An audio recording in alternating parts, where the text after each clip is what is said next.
When Garnett Spears was born on December 3rd, 2008, he was a sick child. At just 2 months old, he stopped being able to keep food down and he began losing weight. His mother, Lacey, switched him from breast milk to formula, thinking that might help, but it didn't. So she switched to a combination between breast milk and formula. That didn't work, so she brought him to the doctor. After running a blood test, it was determined Garnett's sodium levels were too high, which was most likely the cause for his upset stomach. And so the doctor gave Garnett an IV, which flushed the sodium out of his system, and immediately Garnett seemed better off. And then afterwards, when Lacey asked the doctor why could this be happening, he said he didn't know, that perhaps it was something in his formula, or maybe even something in her breast milk. He gave her some advice on what she should be eating, and then gave her the obligatory reminder to, don't give him anything besides breast milk or formula. He gave her special formula to use, and then he sent her on her way. Despite following doctor's orders, over the next several months, Garnett continued to get sick, be brought into the doctor's office, only to discover his sodium levels were elevated again. Finally, after 9 months of this still going on and Lacey not getting any answers about what was going on with her son,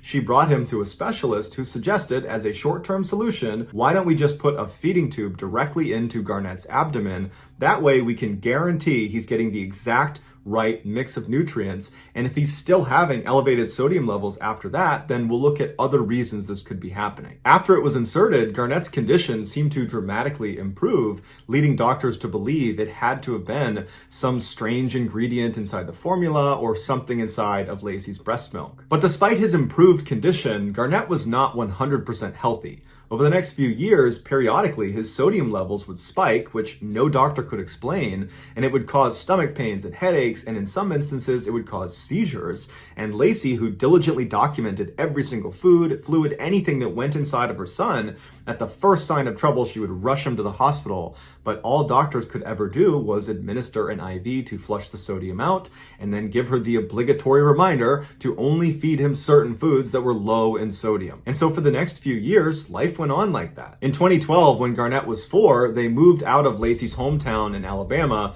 to New York. They moved into a retirement community called the Fellowship, which is a place where younger people can go and live for free in exchange for caring for the elderly. And Garnett loved it there. He would run around the halls and poke his head in the older folks' room, and they all loved Garnett. It was really just a happy place for both Lacey and for Garnett. During that time, Lacey started a blog called Garnett the Great, which documented Garnett's life and their kind of collective struggles to figure out what was going on with Garnett with these weird sodium level spikes. The blog gained a lot of support, not only because of Garnett's condition, but because this was not the first hardship the mother and son had had to face. When Lacey was pregnant with Garnett's father, who was a police officer, was killed in a car accident.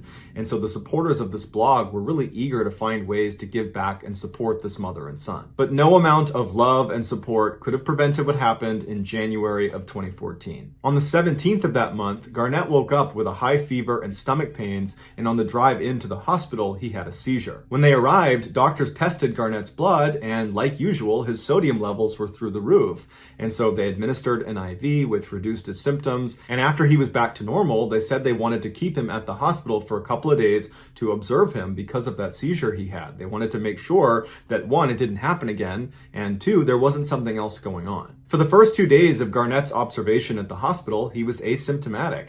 They tested his blood, his sodium levels were normal, and everything seemed to be going fine. And in fact, they were getting ready to discharge him when all of a sudden on January 19th, so 2 days after arriving, he suddenly seemed to be in much worse shape. When they tested his blood, sure enough, his sodium levels were at an all-time high. And so after giving him an IV and attempting to lower his sodium levels, it just wasn't happening quickly enough. And so they transferred him to a specialized children's hospital that could handle this situation better, and they were able to bring his levels back down to normal. However, the damage had been done. This final enormous sodium spike had led to massive brain swelling that ultimately killed him a couple of days later. After his death, doctors were baffled at how his sodium could have spiked on January 19th because they were closely monitoring what was going into his body. And sodium does not just suddenly appear in your body. It needs to be inserted into your body. And so they reviewed all of his medical files, and that included looking at the footage of the camera that had been set up at the foot of the bed facing Garnett to monitor him for seizures.